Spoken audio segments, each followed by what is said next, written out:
Good evening. আজকে আমি চলে এসেছি আমাদের চাপড়া গ্রামের ফুল বাগানে। আমাদের বাড়ির কাছে, তাই হয়তো আমরা আসি না। এখানে এসে দেখছি কত মানুষ। আগে খুব আসতাম, কিন্তু এখন তো আসা হয় না। আর প্রথমে এসে দেখো আমার এই লেবু গাছটার দিকে নজর পড়লো। তো ফোনে দেখছি অনেকেই ছেড়েছে এটা নাকি কমলা লেবু গাছ। তো আমি তাই দেখতে আসলাম এটা কি আদৌ কমলা লেবু গাছ। তো না, এটা কমলা লেবু গাছ না, এটা হচ্ছে গন্ধরাজ লেবু। পেকে গেছে, তার জন্য এরকম লাগছে দেখতে। আমি কিন্তু আজকে একা আসিনি, আমি কোয়েল আর একটা কাকিমা এসেছে। তো কোয়েল আমাদের বাড়ি এসেছে, ওর জন্যই আসা। ও আমাকে বললো যে মাসি চল তোদের এই গ্রামটা একটু ঘুরে দেখি। তো তার জন্য ওকে ভাবলাম যে এখানেই নিয়ে আসি। এখানে দেখো আজকে পিকনিক হচ্ছে, এই ঘরটা পিকনিকের জন্য ভাড়া দেওয়া হয়।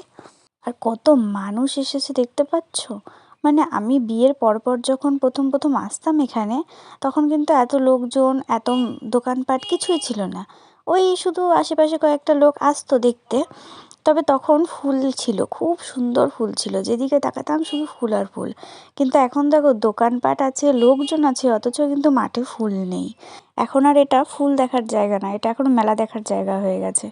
মানে আমি যত দেখছি অবাক হয়ে যাচ্ছি। আমি যখন প্রথম প্রথম এসেছি, সারা মাঠ দেখে আমি নিজেই পাগল হয়ে যেতাম যে এত ফুল, এত রকমের ফুল। আর এখন দেখো কোনো ফুলই নেই, মাঠ পুরো ফাঁকা ফাঁকা। এই কয়েকটা শুধু এরকম ফুল, তাছাড়া আর কোনো ফুল নেই। সব মাঠ পুরো ফাঁকা। সবাই এখন ফুল বিক্রি করছে, কেউ আর ফুল চাষ করছে না। মানে এত মানুষজনের অত্যাচার বেড়ে গেছে না, আর চাষিরা চাষ করতে পারছে না।